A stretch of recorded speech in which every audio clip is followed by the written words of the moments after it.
The man in the park who waited 6 hours a day, and then followed her home. Part 1, The Man on the Bench. They say if you do something at the same time every day, you start to notice patterns. That's exactly how it started for Paige Lambert, a 31-year-old freelance designer living in Austin.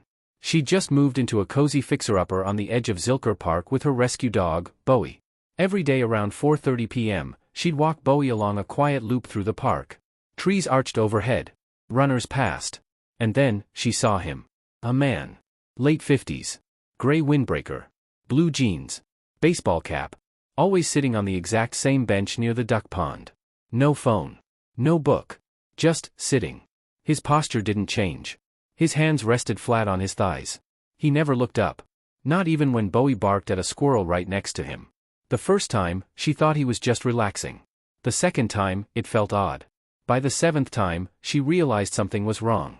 And it wasn't just that he was always there. It was the way he was there. Part 2, 6 Hours of Silence. One evening, her friend Molly came over for dinner. Paige mentioned the bench guy, casually, like it was nothing. But Molly stopped eating. "Wait," Molly said, "you're telling me he's just sitting there? Every day? For hours?" That made Paige curious enough to test something. The next afternoon, she purposely went early, 2 p.m. He was already there. She came back at 8 p.m. after dinner. Still there. For 6 hours, this man hadn't moved. Not once. No drink. No stretching. No conversation. Just staring forward at nothing. The next day, she took a video from a distance. She zoomed in. He blinked, sure. But the rest of him looked frozen. Not bored. Not relaxed. Focused. The way you focus when you're waiting for something. Or someone. Part 3, The Day She Forgot the Leash. Sunday was different. Paige had been rushing. She was late for a Zoom meeting, flustered, distracted. She clipped on Bowie's collar but forgot the leash. She decided to turn back early. Halfway through her usual walk, they looped around and headed back toward the street entrance to her neighborhood. That's when she saw it. The bench was empty. She actually stopped and stared. Her stomach did this weird twist she couldn't explain. The bench, always occupied, was suddenly vacant. She walked faster. Bowie sensed it too, pulling ahead. As they turned the corner toward her street, something felt off. Her front gate was open. And then she froze. There, standing at the bottom of her driveway, looking up at her front door, was the man. Same gray windbreaker. Same hat. Same blank stare. Only now, he wasn't sitting. Now, he was moving. And he had found her house. Part 4, The Police Report. Paige didn't scream. Didn't run. She did something smarter. She calmly walked past her house. Didn't look at him. Didn't go near the driveway. Bowie was tense beside her, ears pinned back. She waited at a neighbor's gate and pretended to tie her shoe until the man walked off down the street. Once he turned the corner, she sprinted inside and locked every door. The 911 call was short. The cops came. Took a statement. She showed them the video of him on the bench. They nodded, looked serious, then told her something that made her heart sink. There had been other calls. From women in the area. Describing a man who matched the same appearance, always sitting in parks. Always watching. Always quiet. No crimes had been committed. Nothing illegal. Just enough unease to raise suspicion. But no one had ever said he followed them. Until Paige. Part 5, The Back Window. Paige installed cameras the next day. One at the front, one at the side, and one pointed at her backyard, just in case. That night, nothing happened. Nor the next. Then on Thursday, at 3:17 a.m., her phone buzzed. Motion detected. She opened the app. The backyard camera had caught something. It was brief. 2 seconds. A figure moving just past the bushes near her fence. You couldn't see his face, but the shape, the posture, it looked like him. Paige called the police again. They increased patrols. But now she was on edge. Every creak in the house made her flinch. Bowie wouldn't sleep unless curled up beside her. And then came the package. No return address. Inside, a single item. A photo. It was a printed screenshot, taken from her backyard camera feed. The image showed her asleep in bed. Part 6, The Real Story Behind the Man. Desperate, Paige hired a private investigator. She needed answers. Who was he? Why her? Within 2 days, the PI had something. The man's name was Everett Shaw. Once a schoolteacher in San Antonio. Retired early. No wife. No kids. But 10 years ago, he had been charged with trespassing and stalking a woman in Dallas. The case never went to trial due to lack of evidence. The most disturbing part? The woman he stalked back then looked just like Paige. Same hair color.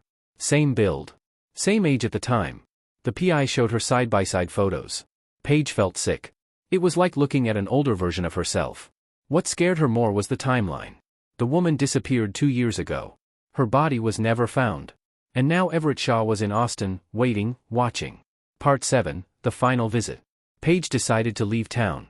She packed up, stayed at a friend's house across the city. But she had one last idea. She asked the PI to watch her house using the security feed. Set a trap. On the third night, he came back. Gray jacket. Cap, same stare. He stood at her front door and knocked. Calmly. Patiently. As if he had every right to be there. Then he reached into his jacket and pulled out a small object. Left it on her doorstep. The police were already watching. They moved in. Quiet. Clean. He didn't resist. What he left behind wasn't a weapon. It was a necklace. A child's necklace. And in the weeks that followed, they learned it belonged to the missing woman from Dallas. Everett Shaw is now in custody. Paige never went back to that house. But sometimes, when she walks in a different park on the other side of Austin, she still checks the benches. Just in case. The eyes in the alley, the delivery guy who saw something Pittsburgh can't explain. Part 1, the shortcut that changed everything. It started like any other Friday night in Pittsburgh. Dre Mitchell, 23, worked the late shift delivering pizzas for a small family-owned shop in Lawrenceville. The money wasn't great, but the tips helped, and Dre liked driving around with music on and no one to bother him. It was just after 10:30 p.m. when Dre got an order going out to a row house near Bloomfield. Google Maps offered a quick cut through a narrow alley that would shave off 2 minutes. Dre had never used that route before, but it was late, and he wanted to clock out early. The alley was dim, with only one flickering streetlight at the far end. He turned his headlights on high beam and slowly crept forward. That's when he saw them. 2 glowing eyes, low to the ground. They weren't like a cat's or a raccoon's. They were too far apart, way too wide. The angle was wrong. And they didn't blink. They just stared. Dre slowed the car. The eyes didn't move. He thought maybe it was a trick of the light. Maybe someone put reflectors on something to scare people. But then, as Dre inched forward, the eyes rose. From a crouch, slowly. Until they matched the height of a grown man. Dre slammed the car in reverse and didn't stop until he hit the main road. Part 2, the figure in the frame. Dre made the delivery and tried to shake it off. Maybe it was a tall guy in a hoodie messing around. Maybe he imagined the way the eyes moved. But the chill in his spine said otherwise. Later that night, Dre got home to his apartment in East Liberty. He locked up and plopped on the couch, still feeling weird. He pulled up his phone and checked his doorbell cam, a habit he'd developed ever since someone stole a package from his steps last winter. The footage showed him walking up to the door with the pizza bag, putting his keys in the lock. Then, 5 seconds later, the frame shifted. A figure stood just outside the reach of the porch light. The same height as Dre. Eyes gleaming. Perfectly still. He rewound and replayed it. It didn't move. It just stood there. Silent. Waiting. When he ran outside to check, there was nothing. Part 3, shadows on every route. Over the next few days, things got worse. Every alley Dre passed, every corner of his vision, he started to feel watched. He switched his routes, avoided the shortcut. But no matter how far from that alley he drove, he always felt it. The worst part came 3 days later. He was at a red light near Liberty Avenue when he noticed the car in front of him was covered in dirt, like it had been pulled out of the river. And in its rear windshield, he saw them again. 2 faint reflections.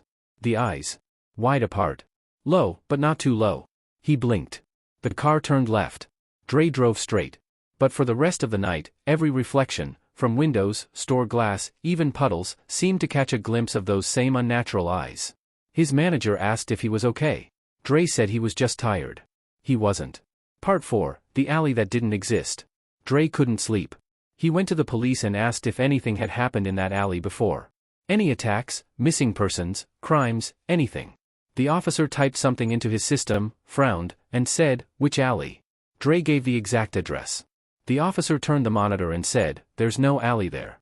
That solid building line." Dre insisted. He even showed him the GPS screenshot from the night it happened. The officer leaned in.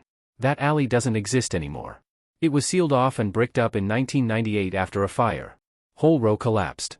Nobody goes through there. You sure you didn't imagine it?" Dre left shaken. When he went back to the spot the next day in daylight, he found a wall. A solid brick wall between 2 buildings. No alley. No space. Just a plaque above it that read, "This passage closed following tragic events. May they rest." Part 5, the woman who knew. Dre became obsessed. He started skipping shifts and reading old newspaper archives at the Carnegie Library. Eventually, he came across a faded headline from 1998. 4 teens missing in fire, only clue, eyes in the alley. The article described a fire that started under strange circumstances. No bodies were ever found. The last message from one of the victims was a voicemail saying, "It's not fire. The eyes are back."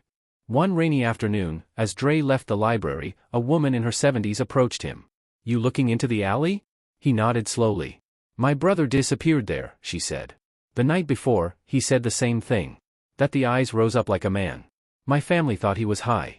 But I believe you." She warned him not to go back. "It's not something you can run from once it's seen you." Part 6, The Return to the Wall. Dre couldn't let it go. One night, with a flashlight and his phone recording, he returned to the bricked-up alley. He pressed his hand to the wall. Cold.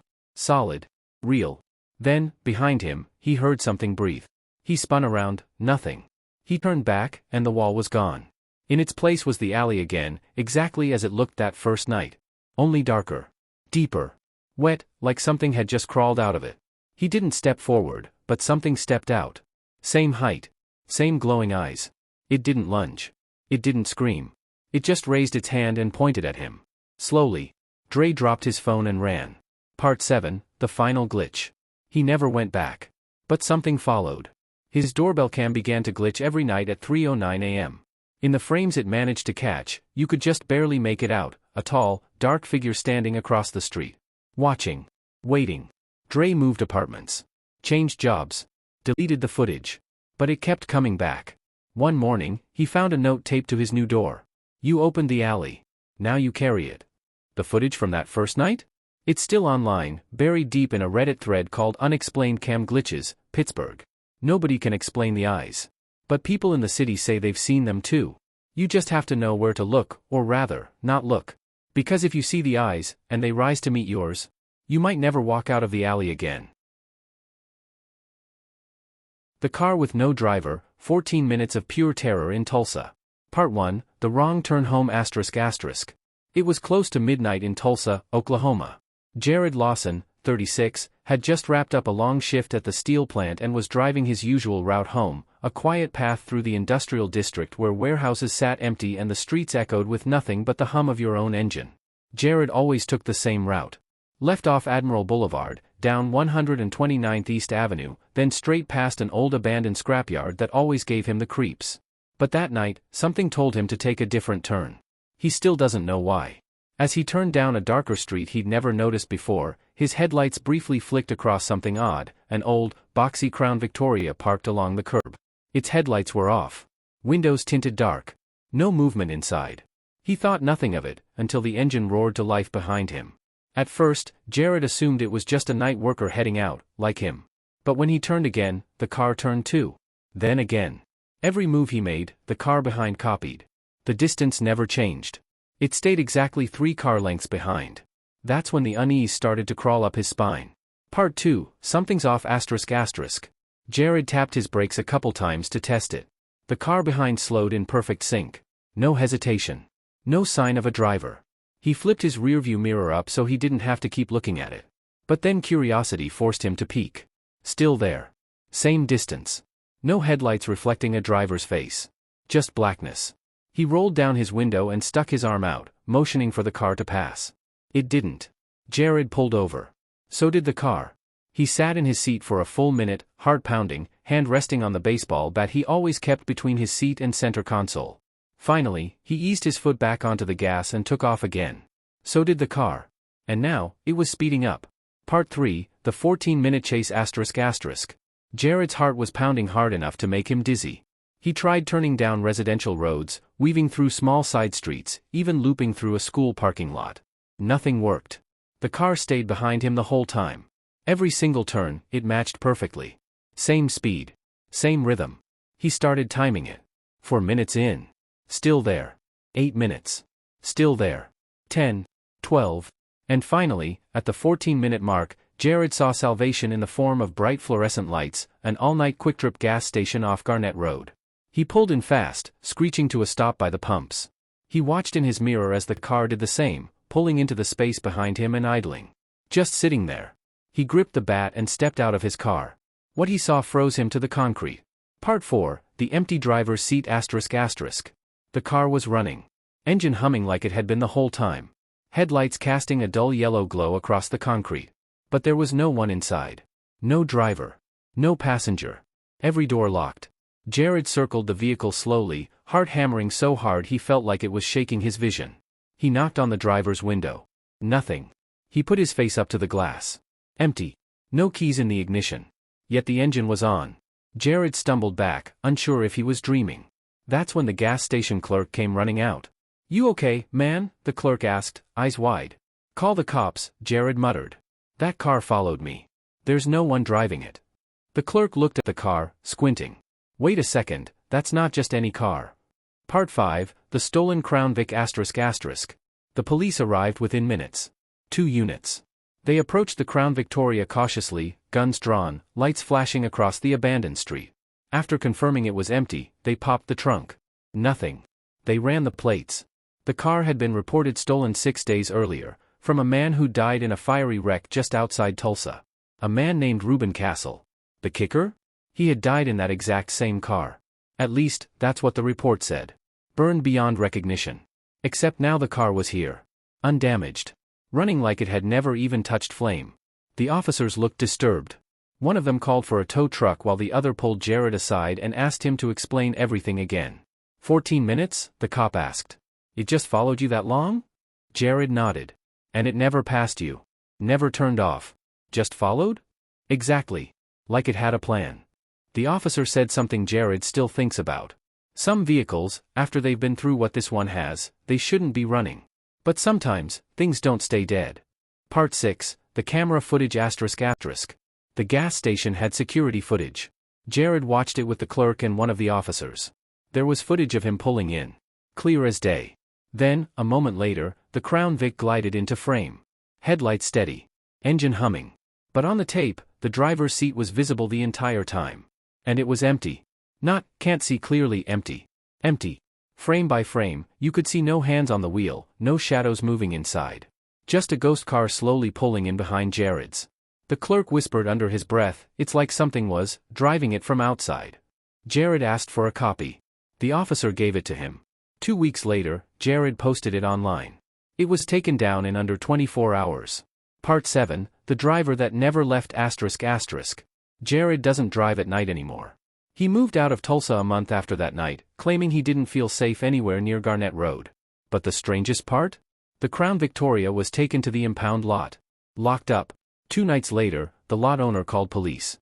The car was gone. No security footage. No broken locks. No trail. Just an empty space where the vehicle had been. Some say it still shows up now and then on the outskirts of Tulsa, following people who drive alone at night, especially those who take unfamiliar roads. Always the same distance behind. Always running. Always empty. And when it pulls in behind you at a gas station, don't get out. Just drive. And don't ever look in the mirror. The Woman Behind the Shelf, Toronto's Haunted Thrift Store Mystery. Part 1, The Still Woman. The thrift store on Queen Street West was a weird place to work. Dusty shelves, forgotten toys, and that constant smell of mothballs and rain-soaked fabric. Still, for 17-year-old Jordan Patel, it paid just enough for gas and snacks. He'd taken the job for the quiet, fewer customers, less drama. It was a gray Thursday in November. Rain had just started, tapping gently on the big display window. Jordan was alone that afternoon, passing the time by alphabetizing VHS tapes nobody ever bought. He looked up when he noticed her, a tall woman in a long black veil. She was standing perfectly still, facing a shelf full of porcelain dolls near the back of the store. Jordan blinked, waiting for her to move. She didn't. Not an inch. Not for 10 minutes. Not for 20. By the 40-minute mark, he was watching her from behind the front counter, his knees bouncing with unease. She hadn't made a sound. No rustle of clothing, no footsteps. Just silence. Customers usually said hello or asked where the books were. But this woman just stood there. When an hour passed, he decided to approach her. "Ma'am," he called out, voice cracking slightly. No answer. He stepped around the rack of jackets and turned the corner to the shelf. She was gone. Only a faint outline remained where she'd been standing, and a single, shiny handprint smeared on the cold concrete floor. It looked like it had been pressed down hard, like someone had tried to keep themselves from sinking. Part 2, the tape that lied. Jordan's heart pounded as he backed away. Maybe she left while he wasn't looking. Maybe he just missed her. That was logical, right? Still, the handprint bugged him. It wasn't like a normal print. It was sticky, slightly pink, almost glowing under the dim store lights. He ran to the counter and rewound the security camera footage. He watched himself walk up to the counter. He watched himself glance toward the back of the store, clearly staring at someone. He watched himself pace and sit down. Then the moment came, when he should have walked up to the woman. But on the screen, there was no woman. Just the shelf. Just dolls. And him. Alone. Staring into thin air. Jordan leaned back, hands gripping the armrests of the old leather office chair. His mouth was dry. His reflection in the monitor was pale, eyes wide. A sudden creak echoed from the back of the store. The dolls had fallen off the shelf. Every single one of them. Part 3, beneath the floor. That night, Jordan couldn't sleep. Every time he closed his eyes, he saw the handprint. Felt like it was pulsing in his memory. Around 3 a.m., he sat up and Googled Toronto haunted thrift store just for the hell of it. Most results were fake blogs or ghost tour nonsense. But one Reddit thread caught his eye. Don't go to the back of Value King on Queen St. West. The post was from 3 years ago. A guy claimed he'd been in the store and heard whispering behind the doll shelf. When he walked over, he saw a hatch in the floor slightly open. But when he blinked, it was gone. The account had no other posts. Deleted shortly after. The next day at work, Jordan came in early. Manager was late. He rolled up his sleeves and moved the shelf with the dolls, heart racing. Underneath, a loose square tile. He slid a screwdriver beneath it and pried it up. A thin gap revealed an old wooden ladder descending into total darkness. He hesitated. But something below moved. And it whispered, "You saw me." Part 4, the room that shouldn't exist. Jordan returned that night with a flashlight and his friend Theo, a college dropout with too much curiosity. They waited until the store was closed. Then they opened the floor and climbed down. The air was thick, damp like a basement that had been sealed for decades. The room below was small, concrete walls, old tools, shelves covered in dust. Strange symbols had been etched into the stone, like runes, jagged and looping. At the far end was a mirror. Not hanging, but built into the wall, like part of the foundation. Its surface rippled like it was underwater. Theo moved closer. "Dude, I think it's silvered from the back." But before he could finish, the reflection changed. It wasn't showing them. It was showing her. The veiled woman. Closer than ever. She was now behind them in the mirror, but not in the room. Jordan spun around. Nothing there. But the mirror cracked. And from it, a second sticky handprint appeared, right where Jordan's reflection had been. Part 5, the woman's name. They bolted out of the basement. The next morning, Jordan called in sick and dove deep into research. He found an archived article from 1979 about a woman named Evelyn Morrow, a seamstress who owned a boutique at that same address decades ago. She vanished one night. Her store closed. No body was found. Neighbors claimed they'd seen her last, standing in the alley, staring through her shop window hours after she supposedly disappeared.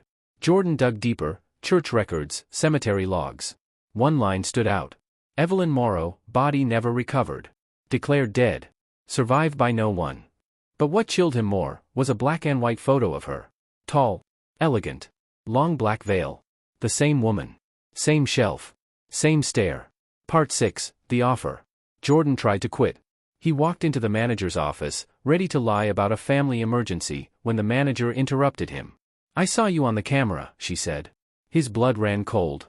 "Saw what?" he asked. "You staring at nothing." Again. "I deleted the footage," she said, eyes narrowed. "This place has rules." She pulled something out of her drawer, a folded piece of fabric. Black.